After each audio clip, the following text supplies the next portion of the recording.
سنن الصلاة مبينة وفروضها فاسأل شيوخ الفقه والإحسان فرض الصلاة ركوعها وسجودها ما إن تخالف فيهما رجلان.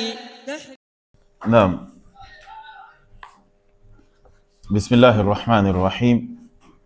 إن الحمد لله نحمده ونستعينه ونستغفره ونعوذ بالله من شرور أنفسنا ومن سيئات أعمالنا من يهده الله فلا مضل له ومن يضلل فلا هادي له وأشهد أن لا إله إلا الله وحده لا شريك له وأشهد أن محمدا عبده ورسوله صلى الله عليه وعلى آله وصحبه ومن سن بسنته واقتفى أثره إلى يوم الدين. يا أيها الذين آمنوا اتقوا الله حق تقاته ولا تموتن إلا وأنتم مسلمون. يا أيها الناس اتقوا ربكم الذي خلقكم من نفس واحدة وخلق منها زوجها وبث منهما رجالا كثيرا ونساء واتقوا الله الذي تساءلون به والأرحام إن الله كان عليكم رقيبا. يا أيها الذين آمنوا اتقوا الله وقولوا قولا سديدا يصلح لكم أعمالكم ويغفر لكم ذنوبكم ومن يطع الله ورسوله فقد فاز فوزا عظيما. أما بعد فإن أصدق الحديث كتاب الله وخير الهدي هدي محمد صلى الله عليه وسلم وشر الأمور محدثاتها وكل محدثة بدعة وكل بدعة ضلالة وكل ضلالة في النار. أما بعد فالسلام عليكم ورحمة الله وبركاته. Nous remercions Allah subhanahu wa ta'ala pour tous ses bienfaits et que la paix et le salut soient sur son prophète Mohammed ibn Abdullah, sur sa famille, ses compagnons et sur tous ceux qui leur emboîteront le pas jusqu'à la fin des temps. Nous sommes donc aujourd'hui le 6 du mois de Jumad al-Ukhra, c'est ça? De l'an 1447, qui correspond donc au 27 novembre 2025. Nous allons donc continuer cette assise, Inch'Allah,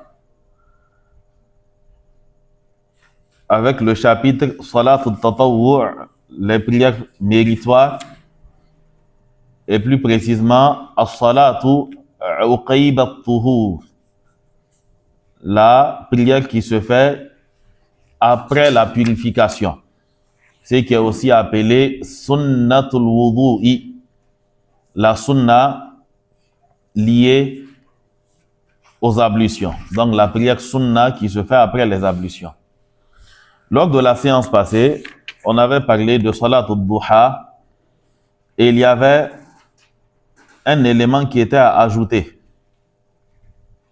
au niveau de Adadu Raka'atiha, au niveau du nombre de rakats de la prière de Duha. L'auteur nous avait dit Aqalluha ithnatani, et il a dit wa aktharuha thamanin.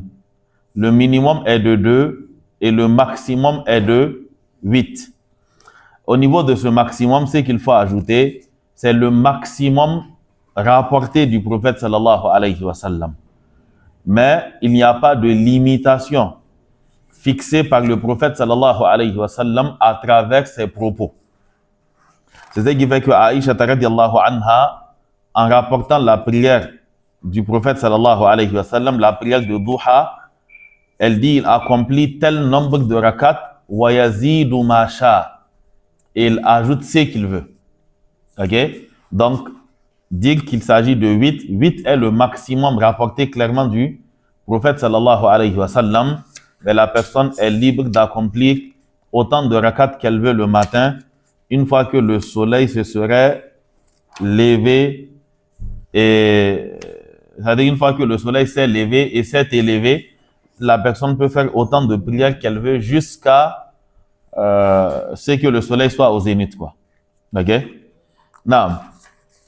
Donc, sunnatul wudu, ce sont les 2 rakats facultatives rapportées du prophète sallallahu alayhi wa sallam, ou encore rapportées, dont la caution a été rapportée du prophète sallallahu alayhi wa sallam. C'était les prières qui étaient accomplies donc par Bilal. Il est recommandé après les ablutions, comme on l'a vu dans le hadith de Ousmane aussi, je pense bien. Donc, Abu Hurayrata radiallahu anhu, an Abi Hurayrata, il nous dit que anna nabiyya sallallahu alayhi wa sallam qala li Bilal. Il dit que le prophète sallallahu alayhi wa sallam a dit à Bilal inda salati subhi, après la prière du matin. Il a dit à Bilal, ya Bilalu, ô Bilal, akhbirni bi arja amalin amiltahu fil islam. Dis-moi quelle est l'action la plus porteuse d'espoir que tu as accomplie dans l'islam. Arja, c'est pour parler donc du ismu tafdil. Donc, la plus porteuse d'espoir, l'action que tu fais pour laquelle tu espères beaucoup auprès d'Allah subhanahu wa ta'ala. Donc, akhbirni bi arja amalin amiltahu fil islam. Informe-moi donc quelle est l'action la plus porteuse d'espoir que tu as accomplie dans l'islam. Fa inni sami'tu daffana alayka bayna yadayya fil jannah. J'ai certes entendu les bruits de tes chaussures, donc tes pas. J'ai entendu tes pas devant moi dans le paradis. Bilal, radiallahu anhu, il dit, ma amiltu amalan.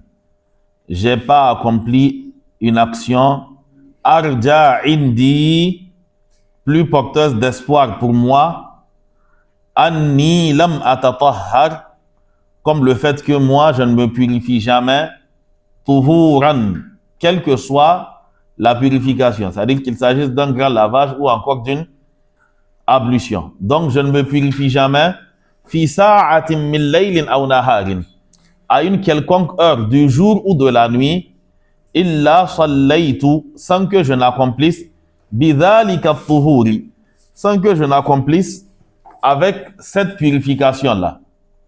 Ok?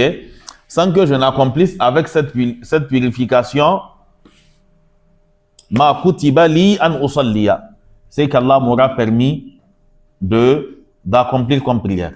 C'est-à-dire qu'à chaque fois qu'il se purifie, quelle que soit la purification, de jour comme de nuit, quelle que soit l'heure, il fera un certain nombre de rakats avec ces ablutions-là. Okay, le hadith est rapporté, c'est un hadith sahih, on l'avait déjà cité au niveau des mustahab des ablutions, je pense, bien des sunan de l'ablution. Okay? Donc, il est recommandé quand on fait ces ablutions d'accomplir des prières facultatives avec ces ablutions. Et un semblant de ce hadith, on l'avait vu. Rappelez-moi, c'était dans quel chapitre? Toujours sur les ablutions. Dans quel chapitre est-ce qu'on avait cité ce hadith de Abu Huraira? Comment? Où est-ce qu'on l'avait cité? Ma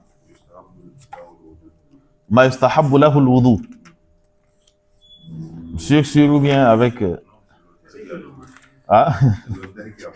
Ok, ma yustahabbu lahu al-wudu, c'est l'auteur qui a avancé ça. Donc, ma yustahabbu lahu al-wudu, c'est ce qu'il a dit en note de bas de page.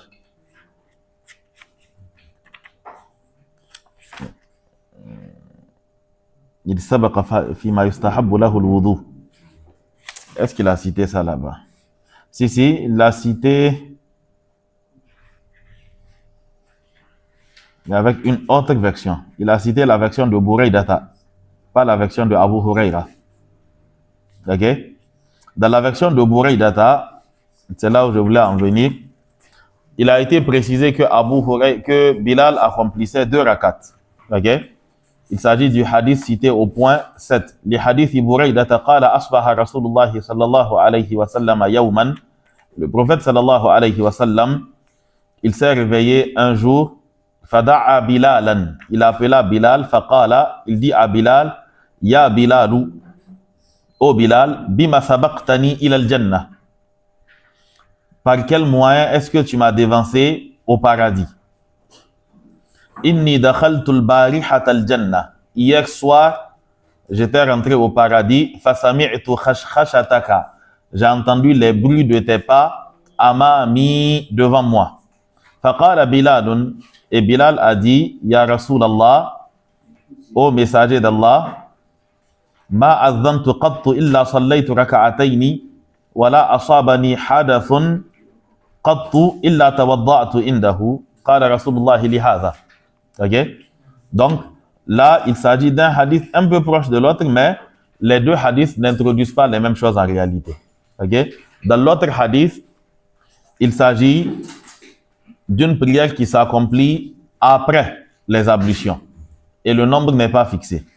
Dans cet autre hadith-là, où la scène est la même, okay, en ce qui concerne donc le bruit des pas de Bilal au paradis, là, Buraydata nous dit que Bilal a répondu, quand je fais l'adhan, j'accomplis 2 rakats, et dès que je fais mes besoins, je fais mes ablutions. Ok? Donc maintenant, à vous de voir comment jumeler donc les deux hadiths. Ok? Dès qu'il perd les ablutions, il les refait.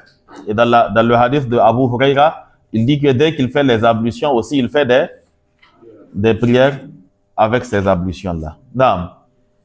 Donc, le hadith, ici, bien vrai qu'il a dit Sabaqa fima yustahabbu lahu al-wudu, c'est pas le même hadith d'Abu Huraira qu'il a mentionné là-bas. Donc, après cette prière-là, il nous cite une autre prière méritoire, une prière facultative, Salat al-Istikhara. Al-Istikharatu, c'est le fait de demander à Allah subhanahu wa ta'ala de nous faire le choix. La raison pour laquelle on l'accomplit est clairement citée dans le hadith de Jabir que nous allons voir. Il y a la istikhara dans la sunna du prophète sallallahu alayhi wa sallam, mais il y a aussi la istikhara chez les marabouts, chez les charlatans. Ok? Tu veux marier une fille, il te dit qu'il a fait la istikhara pour toi et qu'il s'est rendu compte que elle est porteuse de malchance. Ok? Et il dit qu'il a fait la istikhara. Il n'a pas fait la istikhara, il a fait du shirk, il a consulté des génies, il a consulté peut-être les astres ou autre chose, et c'est ce qu'il appelle la istikhara. La istikhara, c'est personnel. Tu te fais toi-même la istikhara. L'autre peut te faire des invocations. Ok? Quelqu'un peut te faire des invocations. Mais la istikhara, c'est toi qui te fait la istikhara. C'est pas quelqu'un qui va te faire la istikhara. Donc, il dit Salatul Istikharati, la prière de consultation. Ce terme consultation n'est pas une traduction fidèle. Et consulter, ça ressemble plus au charlatan, au devin. Ok? C'est comme si en fait tu consultais et qu'après tu devais t'attendre à un retour. Est-ce que c'est bien ou pas? Pourtant, c'est pas la logique de la Salatul Istikhara. Donc, prière de consultation, c'est pas exactement le terme qu'il faut utiliser. Ok? Si on avait dit Salatul Shura ou Salatul Tashawur ou Salatul avec un terme comme ça, on aurait parlé de consultation. En attendant de trouver le terme correct, on va l'appeler Salatul Istikhara. Il dit Yustahabbu li kulli man hamma bi amrin. Il est recommandé pour toute personne qui prend la décision, ok, de faire quelque chose, an yastakhir Allah, de demander le bon choix à Allah subhanahu wa ta'ala. Il est recommandé à toute personne qui a la volonté de faire quelque chose, de demander le bon choix à Allah subhanahu wa ta'ala fihi par rapport à cela. Cela ne concerne pas les obligations. Ok? Tu ne vas pas faire la salatul istikhara pour demander à Allah est-ce que je dois accomplir zuhur ou bien est-ce que je dois accomplir asr. Ok? Donc, pour ce qui concerne les obligations du moment, ces obligations, on les accomplit. Déjà, le choix a déjà été fait. Okay? Parce que là-bas, il s'agit d'un décret d'Allah subhanahu wa ta'ala, tu dois l'accomplir.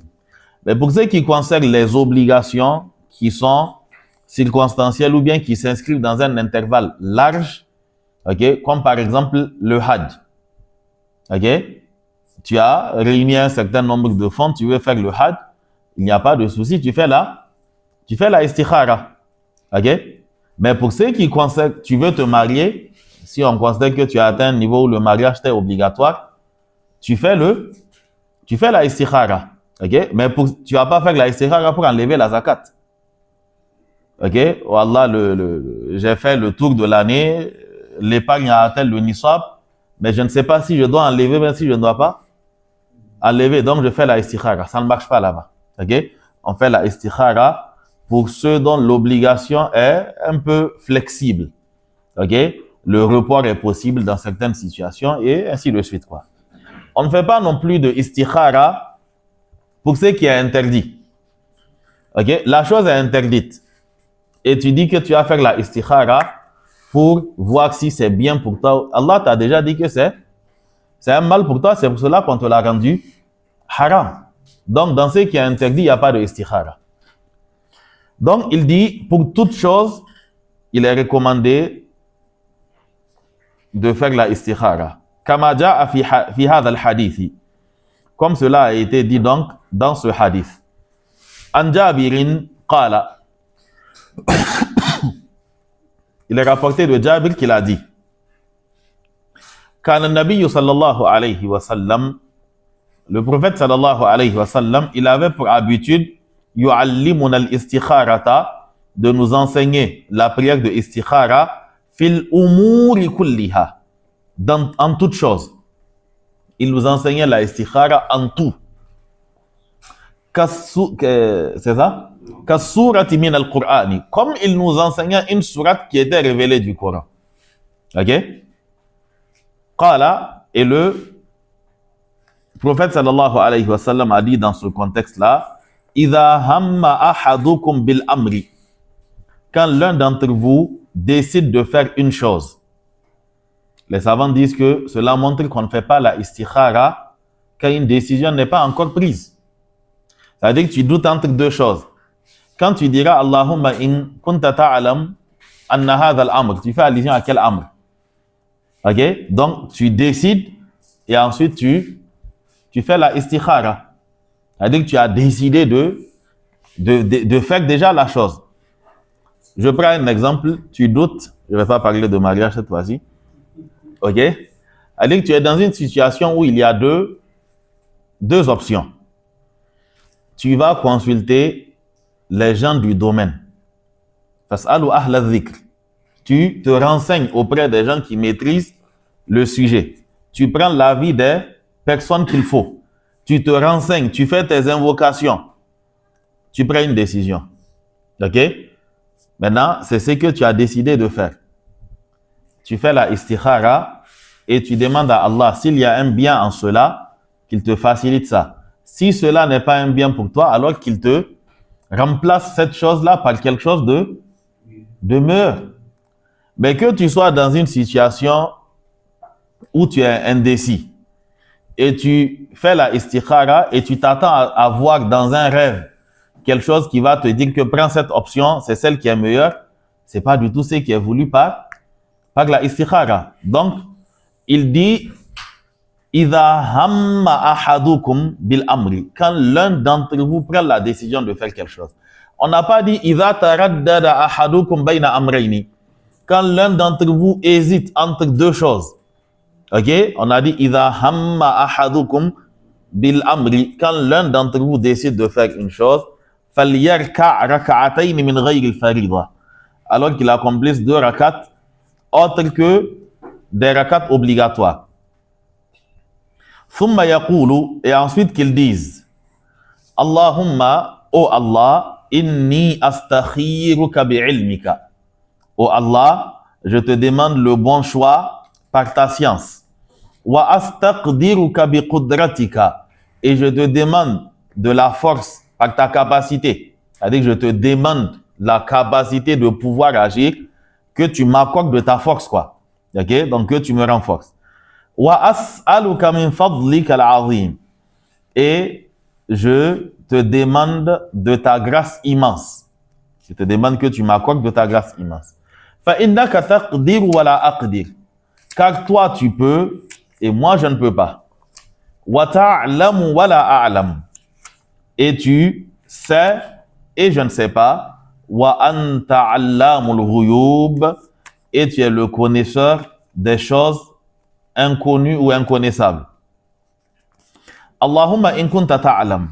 Oh Allah, si tu sais, anna hadha al-amra, que cette chose-là, khayrul li, est un bien pour moi, fi dini, dans ma religion, en premier, wa ma'ashi, dans ma vie d'ici-bas, wa aqibati amri, et en ce qui concerne mon devenir, c'est-à-dire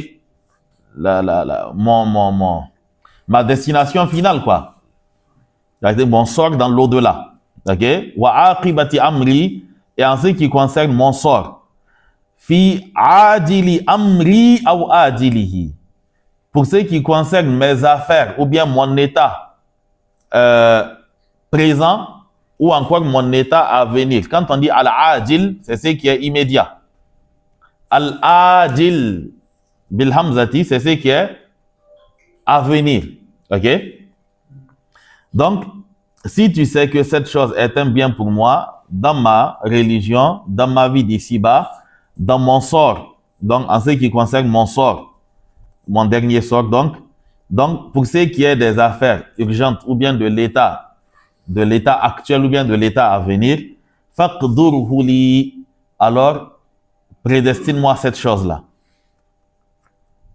Wa in kunta ta'lamu, et si tu sais que anna hadha al-amra, que cette chose-là, sharrul li, est un mal pour moi, fi dini, dans ma religion, wa ma'ashi, dans ma vie d'ici-bas, wa aqibati amri, et dans mon sort dernier, donc pour ce qui concerne ma destination finale, aw qala fi ajili amri wa ajili, donc en ce qui concerne mon état actuel ou mon état à venir, si c'est un mal pour moi, fasrifhu anni, alors détourne-le de moi, wasrifni anhu, et détourne-moi de cette chose-là. Waqdur li al-khayra, et prédestine-moi le bien, haythu kana, où qu'il soit, thumma ardini ou raddini bihi, et fais que j'agrée cette chose-là, wa yusamma hajatahu, et il mentionne cette chose en question. Je reviens un peu il y a quelques différences en fonction des versions. Vous avez par exemple ajilihi wa ajilihi dans certaines versions au lieu de ajili amri wa ajili. Ok, in kunta ta'lamu anna hadha al-amra khayrun li fi dini wa ma'ashi wa aqibati amri ajilihi wa ajili. Ok. Et in kunta ta'lamu anna hadha al-amra, dans certaines versions, c'est là-bas qu'on dit yusamma hajatahu, et ou yusammi hajatahu. À ce niveau-là, la personne mentionne ce dont il est question. In kunta ta'lamu anna hadha al-amra, donc istiqalati, ma démission, ceux qui s'attendaient à ce qu'ils disent zawaji, je ne vais pas dire ça. Donc, si tu sais que anna hadha al-amra, cette affaire-là, c'est-à-dire istiqalati, le fait que je démissionne, ou le fait que j'accepte ce contrat, aqdi ma'a fulan, le fait que je signe tel contrat ou autre chose, alors on continue l'invocation. Ok? Donc, c'est ainsi que se fait la istikhara. La même chose, thumma raddini bi. L'autre version, c'est thumma ardini bi. Les deux verbes sont différents. C'est le verbe arda à la wazni af'al et le verbe radda à la wazni fa'ala. Ok? Donc, ce sont juste les formes qui diffèrent, mais ça renvoie au même sens. Donc, le hadith est rapporté par Imam al-Bukhari, Abu Daoud, At-Tirmidhi, Ibn Majah et An-Nasa'i. Maintenant, j'arrive un peu. Maintenant, c'est qu'il faut, les choses qu'il faut préciser, on a déjà précisé la première chose. On ne fait pas la istikhara étant dans le doute. Ok, on se renseigne, on prend les informations, ok, on se renseigne auprès des connaisseurs et ensuite on prend la décision et maintenant on demande à Allah de nous faciliter la chose, de nous accorder la chose si c'est un bien pour nous et de nous éloigner de la chose si c'est un mal pour nous. Ok, ça c'est la première chose à savoir. Deuxièmement, quand on fait la salat al-istikhara, c'est une invocation comme toutes les autres. Il n'y a pas un rêve qui suit l'invocation. Donc, si tu vas faire l'invocation pour aller dormir et faire un rêve et penser que ton rêve est une révélation et qu'on est en train de t'informer que c'est telle chose qui est bien pour toi ou telle autre, ce sont des histoires. Ok? Tu as demandé à Allah de te faire le choix. Quand il s'agira d'agir, tu as déjà pris ta décision, continue à agir. Si les données changent, tu reprends une nouvelle istikhara parce qu'il y a de nouveaux éléments qui sont rentrés en compte. Donc, tu les prends en compte parce qu'il faut encore revoir la décision. Tu fais la istikhara et ainsi de suite. Mais penser que tu auras une forme de révélation qui te dira que c'est telle chose ou telle chose, alors que ce n'est pas du tout le cas. La qaïda, elle reste à sa place. Ihris ala ma yanfa'uka wasta'in billah. Donc, tu as réfléchi, tu as trouvé que c'est un bien pour toi, alors que tu continues d'avancer. Si la chose, avec ta istikhara, tu vois que il y a des changements et autres, tu les prends en compte, tu continues à faire la istikhara. Donc ça, c'est le troisième élément. Il n'y a pas de limite en ce qui concerne la istikhara. C'est une invocation, on peut la faire autant de fois que nécessaire. Ok? Non. Est-ce que c'est synonyme de laisser tomber quand il y a des obstacles? Quand il y a des obstacles, cela ne signifie pas que c'est forcément mauvais. Ok? Mais maintenant, il faut regarder qu'est-ce qu'on entend par obstacle. Bon, on n'a pas le choix, on va rentrer là-bas. C'est une fille que tu veux marier. Ok? Et c'est pourquoi vous faites la istikhara, c'est pour ça. Ok? Tu veux la marier, tu as fait tes enquêtes. Maintenant, tu as fait la istikhara et il y a de nouveaux éléments qui apparaissent. Des éléments qui te montrent qu'elle est de mauvaise moralité ou qu'elle a des fréquentations qui ne sont pas bonnes ou encore qu'elle a peut-être des parents compliqués ou bien qu'elle a telle chose. Alors là, oui. Parce que les obstacles ne sont pas des obstacles du genre obstacle. C'est-à-dire que ce sont des informations qui sont décisives. Ce sont des informations qui sont susceptibles de te faire changer d'avis et qui sont de nature à impacter ta religion, ta situation actuelle, ta situation à venir. Donc ça, on prend ça en compte. Mais par exemple, c'est une formation que tu veux faire et tu fais la istikhara, tu commences la formation. Au premier zéro, tu ne vas pas dire que c'est mal pour toi. Ok? C'est pas du tout ce que ça signifie. Ok? D'abord, quand tu fais la istikhara, on n'a jamais dit qu'il y aura tous les obstacles, c'est-à-dire qu'il n'y aura pas d'obstacles. Tout sera lisse, quoi. C'est pas du tout le cas. Ok? Donc, c'est pas dès qu'il y a obstacle, automatiquement, on dit que j'ai fait la istikhara. S'il y a un obstacle, c'est que c'est pas du tout ce que ça signifie. Ok? Non. Oui. Comment?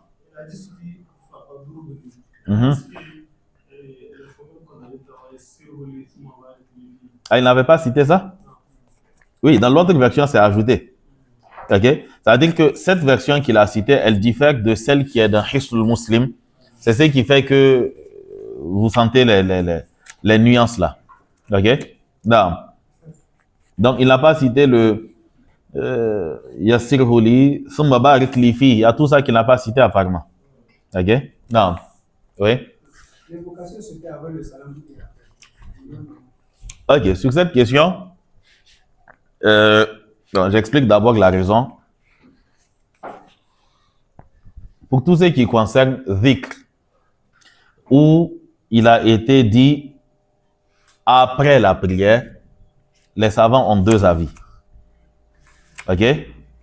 C'est-à-dire, quand il s'agit d'une requête, dans le sens d'invocation, certains disent qu'on les fera tous avant la salam, après la prière sur le prophète sallallahu alayhi wa sallam et la demande de protection contre les quatre choses. Maintenant, s'il s'agit d'une glorification, du genre tasbih et autres, alors ça se fera après la salam. La raison pour laquelle ils disent ça, c'est que les périodes ou bien les situations où l'invocation est exaucée, ce sont les situations dans la prière. Ok? C'est-à-dire, le prophète sallallahu alayhi wa sallam, dans le hadith de Fudala, quand l'homme s'était précipité, le prophète sallallahu alayhi wa sallam, il a dit, quand l'un d'entre vous s'assoit pour le tashahhud, qu'il fasse la tahiyya, qu'il prie sur moi et ensuite qu'il demande ce qu'il veut. Donc, sur cette base, ils disent que tout ce qui est invocation, on fait ça avant la salam. Donc, ce qui fait que, tant qu'on n'a pas un argument, un texte clair disant que ça se fera avant la salam ou après la salam, pour certains savants, c'est assez large. Ok? C'est assez large. C'est-à-dire que tu peux les faire. Là, je parle même des invocations qu'on fait après la salam, traditionnellement, quoi. Ok? Comme Allahumma inni as'aluka kada wa kada, ou bien Allahumma a'inni, le hadith de Mu'adh bin Jabal, Allahumma a'inni ala dhikrika wa shukrika. Toutes ces invocations, ce sont des requêtes. Ok? Il y a des savants qui sont d'avis que ça se fera avant la salam, du fait qu'il s'agisse du moment idéal pour les requêtes. Et qu'après la salam, ce qui est idéal, ce sont les glorifications, les subhanallah, les alhamdulillah et ce qui ressemble à cela. Ça, c'est l'un des avis des savants sur la question. Ok?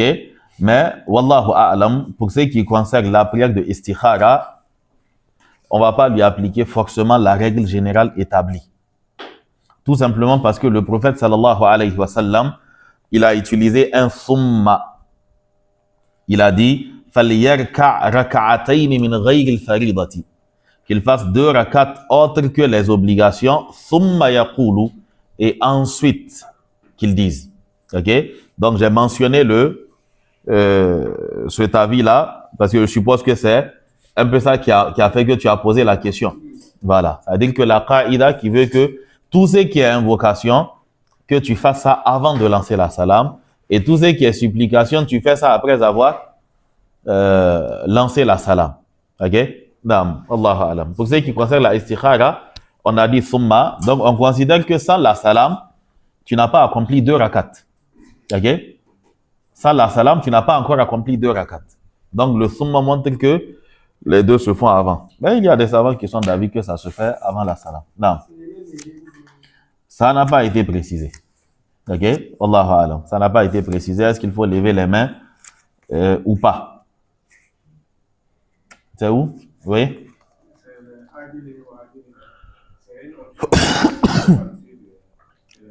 Non, c'est un doute au niveau du rapporteur.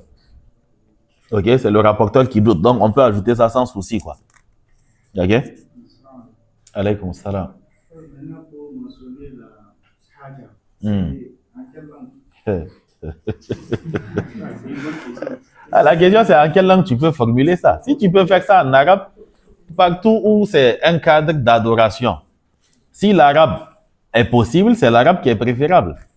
Alors maintenant, imaginez si on dit que forcément ça doit se faire en arabe, c'est que c'est pas tout le monde qui fera la istikhara. Souvent, même quand tu maîtrises l'arabe, même la chose est tellement compliquée, tu ne peux pas expliquer ça. Tu ne peux pas expliquer ça en arabe. Ok? Non, si l'arabe est un acquis, c'est ce qui est mieux. Dans au cas contraire, on peut faire ça dans une autre langue. Au cas où c'est avant de Mais je précise que moi, je n'ai pas dit que c'est avant de lancer la salam.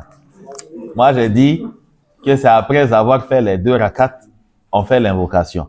Mais je précise que, à cause de l'explication qu'on a faite tout à l'heure, il y a des savants qui sont d'avis que c'est avant la salam. Ok? Donc, est-ce que c'est à moi que tu dois demander? Et si c'est avant la salam, je ne pense pas. Ok? Non. C'est vraiment une qaïda qui a sa raison d'être, quoi. Ok? Qui a sa raison d'être. Partout, il faut invoquer. C'est même pour cela que certains savants trouvent que c'est un non-sens. Ibn al-Qayyim, dans son Zad al-Ma'ad, il interpelle par rapport à cela. Il dit qu'il n'y a pas de sens, en fait, à ce que tu accomplisses toute la prière. Tu as tout, ça veut dire que tu es passé par les soujoud, par la première tahiyya, la deuxième tahiyya, tu n'as pas invoqué. Et maintenant, tu lances la salam, et maintenant, tu lèves les mains pour invoquer. Et pendant le soujoud où le prophète, sallallahu alayhi wa sallam, il a dit que le moment où l'homme est le serviteur est le plus proche de son Seigneur, c'est quand il est en soujoud. Et le prophète dit, et maximisez donc les invocations dans le soujoud, et vous êtes susceptible d'avoir la réponse.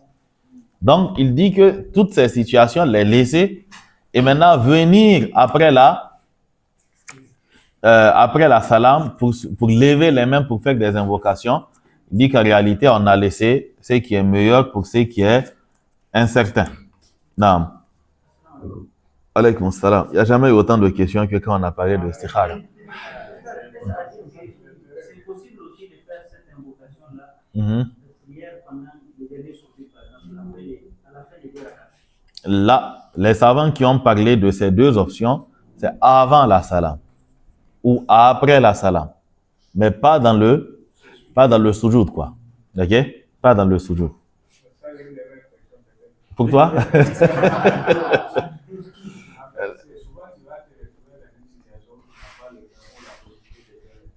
Mhm. Si tu utilises cette formule-là, c'est une invocation que tu viens de faire. On ne va pas l'appeler salat al-istikhara, mais si tu veux invoquer Allah, si tu veux invoquer Allah, et que tu n'es pas capable de faire les 2 rakats, tu fais cette formule-là, on ne va pas te dire que tu as fait la salat al-istikhara. Mais tu as utilisé une formule rapportée dans la salat al-istikhara pour demander le bon choix à Allah.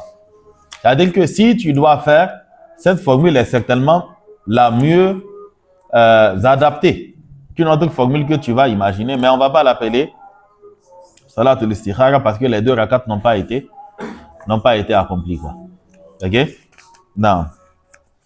C'est comme la situation qui peut se présenter donc pour la femme.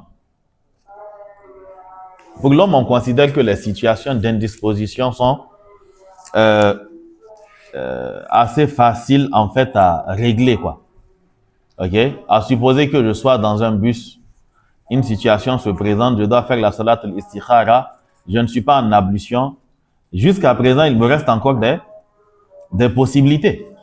Ok? Il peut y avoir un arrêt, il peut y avoir du sable à côté, et dans nos bus, il y a toujours du sable et de la poussière, quoi. Donc, il y a toutes ces options-là. On peut facilement s'en débarrasser.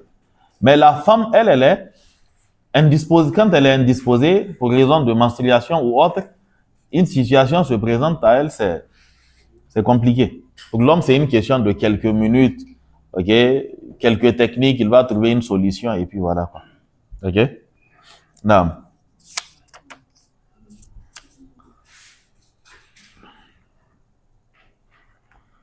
Non, donc, je précisais le fait que il n'y a pas, c'est-à-dire les retombées de la istikhara, ce sont les retombées de toutes les invocations que vous allez faire.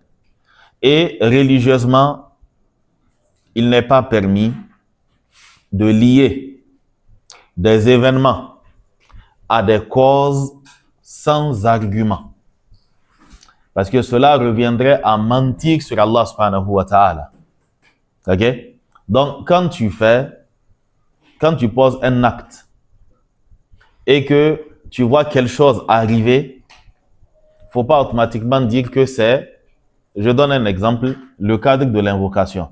C'est-à-dire que tu t'imagines une invocation dans ta tête et puis tu fais ça.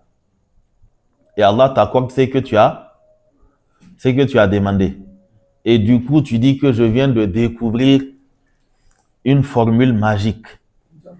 Quand Mujarraba, ok, une formule magique qui a été expérimentée. Ok? Et donc, c'est lui qui se retrouve dans telle situation qu'il fasse telle invocation. Rien ne prouve que c'est la formule qui a fait qu'Allah subhanahu wa ta'ala a répondu à ton invocation. Ok? Souvent, c'est la sincérité qui a accompagné ton invocation. Souvent, c'est la servitude que tu as manifestée devant Allah subhanahu wa ta'ala, le fait que tu aies montré ton incapacité, ta dépendance et tout le reste. Comme le dit Allah, Amma yujibul muttarra idha da'ahu wa yakshifu su'a wa yaj'alukum khulafa al-ard. Qui répond au déprimé, à l'angoissé, quand il se retrouve donc pris au piège, quoi. Ok? Wa yakshifu su', et qui est-ce qui dissipe le mal? Tout ça, c'est Allah qui fait ça. Et un mécréant s'est retrouvé dans une même situation, sa sincérité a fait que, c'est-à-dire sa dépendance qu'il a manifestée, Allah l'a aussi délivré. Et tu penses que cela montre que le moyen utilisé est forcément la cause du résultat? Ce n'est pas du tout le cas. Donc, quand tu fais ta istikhara et que tu vois quelque chose, il ne faudrait pas automatiquement lier les événements. Tu peux penser, tu peux t'imaginer que c'est lié à ça, mais en aucun cas tu ne dois en faire une vérité absolue, comme si c'était une révélation que tu venais de recevoir. Ok? Donc, en ce qui concerne les actes d'Allah subhanahu wa ta'ala, on ne lui attribue ou encore on établit de lien que quand lui, Allah, a établi un lien entre les choses. Ok? Là, c'est comme ce contre quoi le prophète sallallahu alayhi wa sallam a lutté lors de la mort d'Ibrahim, son fils. Car après le décès, il y a eu éclipse. Les gens ont comment vous dites ça, voilà, c'est-à-dire qu'ils ont cette attitude simpliste qui est de lier des événements qui se sont déroulés au même moment. Ok? Qui se sont déroulés au même moment. Je pense que quand on parlait de, je ne sais plus c'était dans quel cours, c'est-à-dire le fait que quelqu'un meure par exemple et que son ventre s'enfle ou bien que la couleur de son visage change ou une chose qui ressemble à cela, les savants disent que sur base de ces éléments, on ne peut en aucun cas dire qu'il a eu une mauvaise mort. Le fait que le ventre s'enfle, peut-être qu'il a mangé du haricot avec des œufs et puis il y a une décomposition là-bas, le ventre c'est. Le fait qu'il y ait eu que son visage se soit assombri, peut-être que c'est le sang qui s'est coagulé là-bas. C'est-à-dire on n'établit pas automatiquement des liens entre les événements. Ok, dire que quand il est décédé, au niveau de son nez, il y a eu un liquide noir qui sortait. Ok, c'est parce qu'il mangeait le haram. Il a dit ça. Ok, donc on ne fait pas ces liens-là. Et c'est pour cela que le lavage mortuaire, le prophète sallallahu alayhi wa sallam, il demande qu'on cherche quelqu'un de discret. Quelqu'un de discret. Quelqu'un qui ne va pas voir un signe et automatiquement essayer d'établir un lien entre ce signe-là et le devenir du défunt, quoi. Ok? Parce qu'il n'y a pas de lien. Et il a mis parmi les conditions que le prophète sallallahu alayhi wa sallam a fixé pour que celui qui lave le mort ait la récompense. Le prophète sallallahu alayhi wa sallam, il dit, il a lavé wakatama et il a dissimulé ce qu'il a vu. Ok? Il faudrait dissimuler ce qu'il a vu. Vous voyez, il y avait une série qui passait entre temps là, une série d'un laveur de mort là. C'est à prendre avec des pincettes, quoi. Allah est aimant. Ok, donc là, je ne vais pas faire, mais ne vous inquiétez pas, j'arrive. Ok, donc le point suivant, Salatul Kusuf, est assez long, quoi. Donc même si on l'entend, on ne pourra pas terminer ça. Donc on va laisser ça au prochain cours, Inch'Allah. C'est la prière portant sur l'éclipse. Non, oui. Si la personne fait une interprétation positive. Oui, c'est-à-dire une interprétation positive ou une interprétation négative, là n'est pas la question, quoi. Ok? bien sûr, on ne peut pas empêcher à l'homme d'avoir des impressions, des intuitions et ce qui ressemble à cela, mais c'est le fait d'en faire une vérité absolue. Dire par exemple que telle chose que j'ai vue dans le rêve montre que telle chose que j'ai entrepris est une bonne chose. Parce que vous avez des documents, notamment les documents des soufis, où souvent on joint à la prière de Istikhara un chapitre sur les rêves. Si tu rêves de telle chose, après la Istikhara, voici ce que ça signifie. Si c'est telle autre chose, voici ce que ça signifie. Maintenant, c'est établir le lien entre le rêve et ces choses-là, c'est pas fondé. Surtout que, vous savez, l'homme, il est sujet à ce que les psychologues appellent la suggestion, quoi. C'est-à-dire que toi-même, tu peux te suggérer des choses. Et quand tu vas dormir, tu vas rêver de ces choses-là. Ok? Tu veux la marier à tout prix. Donc, la istikhara, tu ne l'as pas fait sincèrement, quoi. Ok? Tu n'as pas fait la istikhara sincèrement. Ça veut dire que tu as fait ce qu'il faut faire. Mais bon, mais en réalité, toi, ta décision, elle est déjà prise, quoi. Tu as fait juste pour... voilà. Mais tu penses que tu vas rêver de quoi? Tu vas rêver que c'est elle qu'il faut. Ok? Maintenant, tu n'en veux pas. Ou encore, peut-être que les procédures ont été lancées et puis tu as finalement vu une autre, tu veux renoncer. Et tu vas trouver des raisons dans ton rêve. Ok? Tu vas rêver d'un chien qui te poursuit. Après, quand tu t'es retourné, c'est elle que tu as vue à la place du chien. Tu dis que c'est la preuve qu'elle a 2 pieds gauche, quoi. Donc, il ne faut pas la marier. Ok? Non, c'est vraiment le fait d'établir des liens entre les événements qu'il faut éviter. Je n'ai pas dit qu'il faut être naïf. Je n'ai pas dit qu'il faut être inattentif aux signaux d'alarme et autres, quoi. Ok? Mais c'est établir des liens qui pas du tout... ça veut dire que ce n'est pas évident, quoi. Ok? Et ça, c'est la prédisposition. Si on t'a fait comprendre que la istikhara, elle est suivie d'un rêve, tu vas rêver. Ok? Mais si on t'a dit que non, tu fais ta istikhara, tu continues ta vie normalement. Tu continues à œuvrer dans le sens de la décision que tu as prise. Si les données changent, tu refais la istikhara, tu reconsidères les nouveaux éléments, tu réajustes ta décision, tu continues d'avancer. Ok? Non. Par rapport à la bonne manipulation, Mm-hmm. il y a d'habitude, on voit des gens qui disent que le nouveau quitter la dame, les gens, donc on a vu son visage et les revenants sont poussés à manger. Est-ce que une dame peut rentrer dans ce? Non, mais est-ce que lui, il parlait de la mort? Oui, ma question était orientée. Ah, allez pas me laisser rentrer en brousse comme ça. Moi, je ne savais pas. Il parlait de la... Oui, ok. Quand il s'agit de quelque chose de positif, c'est-à-dire que le principe en islam, c'est quoi? On n'atteste jamais qu'un tel a eu le paradis, quelles que soient ses bonnes actions, et on n'atteste jamais, quels que soient les péchés du musulman, qu'il est en enfer. On espère pour le pieux, pour la bonne personne, la miséricorde d'Allah subhanahu wa ta'ala, mais on craint toujours pour lui le châtiment. Ok? Et pour ce qui concerne le musulman qui s'adonne à des péchés, on craint pour lui le châtiment d'Allah, mais on espère toujours pour lui la miséricorde d'Allah. Donc, quand on voit un signe qui est mauvais, on multiplie les invocations pour lui. On ne tranche pas sur base de ces signes-là. Ok? Quand on voit sur la personne des signes qui sont bons, alors on espère pour la personne que ce qu'on a vu soit un signe qui montre qu'il a eu une bonne fin, mais on continue d'invoquer pour lui, on ne va pas trancher et dire que c'est sûr qu'il est déjà au paradis. Ok? Parce que ça, c'est le domaine d'Allah. Un homme est décédé sur le champ de bataille et une femme a dit, un tel a eu la shahada. C'est-à-dire qu'un tel est au paradis, quoi.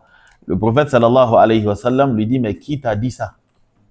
Peut-être qu'il a fait telle chose et telle chose. Et donc, Allah a refusé ça, son sacrifice. Donc, on ne tranche pas. Quel que soit le contexte dans lequel la personne meurt, on ne tranche pas. Ok? On reste toujours dans le principe, c'est-à-dire que c'est Allah qui connaît le sort de la personne. Mais on espère, c'est-à-dire on doit toujours rester entre l'espoir et la crainte.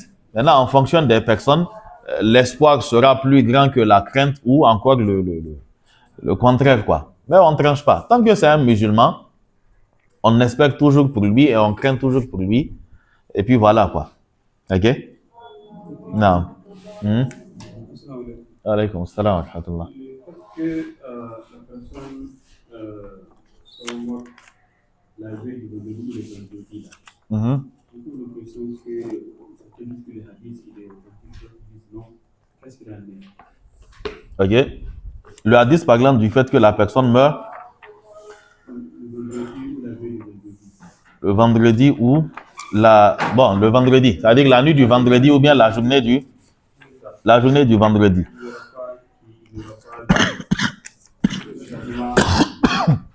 Que la personne ne sera pas soumise au châtiment. Le hadith est authentique.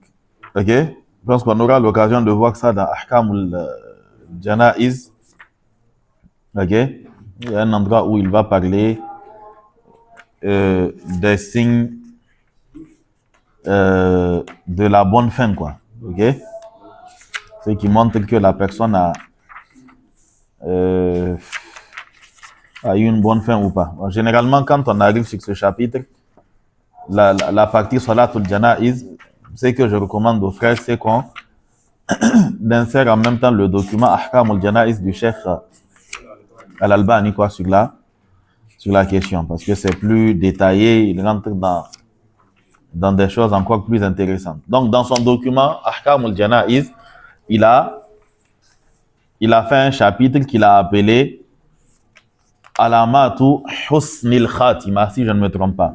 C'est-à-dire les signes montrant que la personne a eu une bonne fin.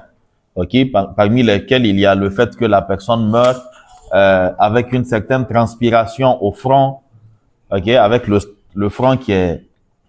avec la transpiration au front, quoi. Okay? Le fait que la personne meurt le vendredi, le fait que la personne meurt noyée, ou encore suite à des cas d'incendie ou bien effondrement, ok, et ce qui ressemble à cela, quoi. Le fait que la personne meurt sur le champ de bataille, et ainsi de suite, ok. Ce sont des signes de bonne fin. Le fait que la personne meurt après un repentir, le fait que la personne meurt après une action noble, et ainsi de suite. Ce sont des signes de bonne fin, quoi. Mais ce sont des signes, comme on l'a dit, ce ne sont pas des... On ne va pas décréter, quoi. Non. Comment? Mourir, comment? Mourir très vieux. Si ça montre que c'est une bonne fin? Hein? Ah non, pas forcément. Ok? Le prophète sallallahu alayhi wa sallam, c'est pas l'âge la question, mais c'est plutôt... ok, c'est le fait que la personne...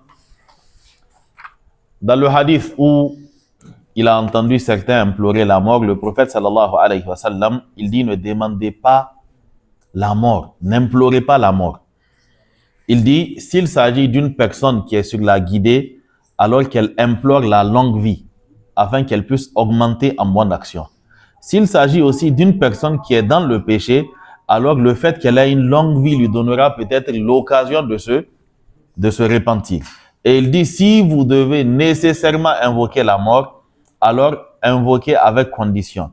Allahumma ahyini ma kanatil hayatu khayran li wa tawaffani idha kanatil wafatu khayran li. Oh Allah, fais-moi vivre aussi longtemps que la vie est préférable pour moi, est meilleure dans mon cas, quoi. Et fais-moi mourir aussi longtemps que la mort est meilleure dans mon cas. Mais on ne demande jamais à Allah de mourir comme ça, quoi. Okay? Certains utilisent l'invocation de Yusuf alayhi salam, tawaffani musliman. Là, les savants disent qu'il n'est pas en train d'implorer la mort, mais c'est plutôt dans le cas de idha waffaytani fatawaffani musliman. Si tu dois reprendre mon âme, alors reprends-moi étant soumis. Et même si on prend on considère que il était en train d'implorer la mort, alors shar'u man qablana laysa shar'an lana idha khalafa shar'ana. La législation des peuples précédents ne nous concerne pas quand elle contredit la législation que nous suivons, quoi. C'est-à-dire que même si ça a été fait par Yusuf alayhi salam, le prophète sallallahu alayhi wa sallam l'a interdit dans le cas de sa communauté. Et Yusuf, c'est un prophète, et le cas de la mort des prophètes, c'est différent de celui du commun des gens, quoi. Non.